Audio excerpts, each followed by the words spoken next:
जब इलेक्शन आता है तो हमारे भाई आप लोगों के बीच में निकलकर आपको ये बहका देते हैं कि अब अगर आपने एआईएम पार्टी को वोट दे दिया तो बीजेपी निकल जाएगी।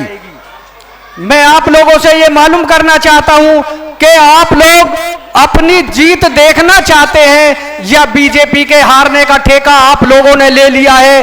आप लोग ये दहशत दिमाग से निकाल दो कि हमें बीजेपी को हराने के लिए वोट करना है। हमारे बीच प्रदेश के सचिव, डासना के चेयरमैन, डासना की जान, डासना की शान, डासना की आन जनाब हाजी आरिफ साहब तशरीफ फरमा है। मैं एक शेर कहकर हाजी आरिफ साहब का इस्तकबाल करूंगा, क्योंकि अभी पंडित जी आपके बीच में थे तो इसी को देखते हुए मेरे जहन में एक शेर आया है कि दुश्मनों को ये दौलत लूटने नहीं देंगे, दुश्मनों को ये दौलत लूटने नहीं देंगे, हम भी अपनी एकता को टूटने नहीं देंगे। और वो खुदा की मस्जिद हो या हो राम का मंदिर, जो आज मंदिर मस्जिदों के नाम पे लड़ाते हैं, वो खुदा की मस्जिद हो या हो राम का मंदिर, हम किसी इमारत को टूटने नहीं देंगे। आपके बीच में मोहतरम अलहाज हाजी आरिफ साहब से मुअद्दिबाना गुजारिश कर रहा हूं कि हाजी आरिफ साहब यहां तशरीफ लाएं और अपनी बातों से हम सामाईन को मुस्तफीज फरमाएं। हाजरीन महफिल और आज की इस खूबसूरत सभा का जो निज़ाम कायम किया है हमारे बड़े भाई हाजी फ़हीम साहब, जो हमारी पार्टी के हापुड़ से जिलाध्यक्ष हैं, और हमारे बड़े भाई राजू भाई साहब और हमारी पार्टी के तमाम जिम्मेदारान साहब, हमारे कुछ जो है विधानसभा अध्यक्ष भी बैठे हैं, हमारे बुजुर्ग भी बैठे हैं, हमारी पार्टी के बहुत सारे कार्यकर्ता यहाँ पे बैठे हैं, और मेरी इज्जतदार माँ और बहनें और मेरे भाइयों, आप सबको अस्सलाम वालेकुम। जिस तरह का जोश आज आप लोगों का देखने को मिल रहा है, अगर आप इस जोश को कायम रखें, चूंकि जब इलेक्शन आता है तो हमारे भाई आप लोगों के बीच में निकलकर आपको ये बहका देते हैं कि अब अगर आपने एआईएम पार्टी को वोट दे दिया तो बीजेपी निकल जाएगी। मैं आप लोगों से ये मालूम करना चाहता हूं कि आप लोग अपनी जीत देखना चाहते हैं या बीजेपी के हारने का ठेका आप लोगों ने ले लिया है। आप लोग ये दहशत दिमाग से निकाल दो कि हमें बीजेपी को हराने के लिए वोट करना है। अब जो निकाय चुनाव हो रहे हैं, इन निकाय चुनावों में जो है कहीं ना किसी की सरकार बनेगी और ना किसी की सरकार गिरेगी। आप लोग अपनी वोट का इस्तेमाल करो, आप लोग बैरिस्टर असदुद्दीन ओवैसी साहब के हाथों को मजबूत करो और आप लोग पतंग के निशान को वोट दो, क्योंकि निकाय चुनाव में जो आप लोग वोट करोगे इसमें न किसी की सरकार बनेगी और न किसी की सरकार गिरेगी। इस बार देंगे ना सब भाई पतंग को वोट? बिल्कुल ये अहद कर लो कि जो बैरिस्टर साहब पतंग का निशान लेकर जिस भाई को आपके बीच में भेज दें, आप लोग ईमानदारी के साथ एक एक वोट उनको देने का काम करिए। देंगे ना सभी भाई? देखिए, कोई बड़ी बात नहीं है अपना प्रत्याशी जिताना। आप लोग अगर अपने भाइयों के बहकाए में नहीं आएंगे, जो जो इलेक्शन धोरे को आएगा आप लोग इकट्ठा होना बंद कर दोगे। जिस जिम्मेदारी के साथ आप लोग आज इकट्ठा हुए हैं, इससे पहले जो यहां पे सभाएं होती हैं उनमें भी आप लोग इकट्ठा होते हो, लेकिन जो जो इलेक्शन करीब आता है आप लोग अपनी हिम्मत तोड़ देते हो।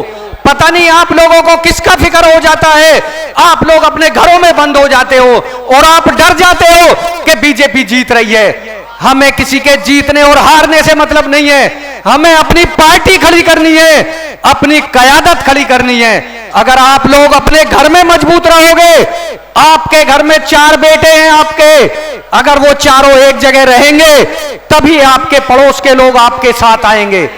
अगर वो 4 बेटे आपके चारों बिखरे हुए रहेंगे तो आप किसी मोहल्ले वाले को, किसी गांव वाले को अपने साथ इकट्ठा नहीं कर पाओगे।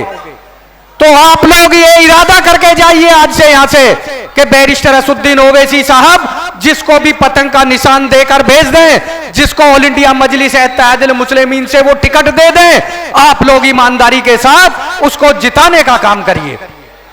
इलेक्शन जीतना कोई बड़ी बात नहीं है। अगर आप लोग ईमानदारी से एक बच्चा ये तय कर ले और एक मेरा बुजुर्ग ये तय कर ले कि हमें 2 घंटे प्रतिदिन अपनी पार्टी के लिए देने हैं, तो मैं ये समझता हूं कि इंशाअल्लाह आप लोग कुछ भी नहीं है तो एक दिन में अगर 2 आदमियों का जहन बनाओगे तो इंशाअल्लाह हम कामयाब हो जाएंगे। अभी हमारे पार्टी के प्रदेश अध्यक्ष साहब ने एक बयान दिया, उस बयान को मीडिया ने ऐसा तोड़ मरोड़ के पेश किया है। आप लोग एक बात बताइए, अगर हमारे प्रदेश अध्यक्ष ने कोई बात कही है तो आप ये बताइए बीजेपी सरकार के कितने मंत्री हैं जो रात दिन हमारी कौम को गाली देते हैं। आप ये देखिए कि दिल्ली के अंदर जहां से हमारा पूरा देश चल रहा है वहां भी खड़े होकर लोग हमें गाली बकते हैं, उनके लिए कोई ऐतराज नहीं है। हमारे लोग अगर बोलते हैं तो क्या गलत बोलते हैं। आप अगर सच्चाई बयां करोगे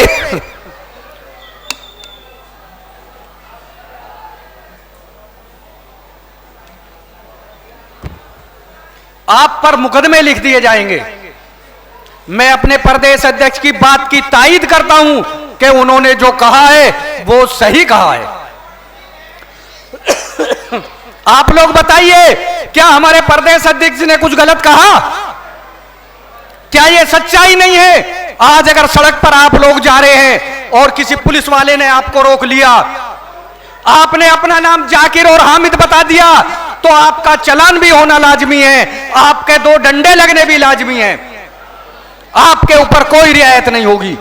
अगर कोई नरेश कुमार या विक्रम सिंह मुसलमानों को गाली देते हैं, मुसलमानों की दुकान से खरीदारी करने के लिए मना करते हैं, मुसलमानों के मजहब के लिए उल्टी सीधी बातें करते हैं, तो आप लोग उन पे FIR क्यों नहीं कर रहे?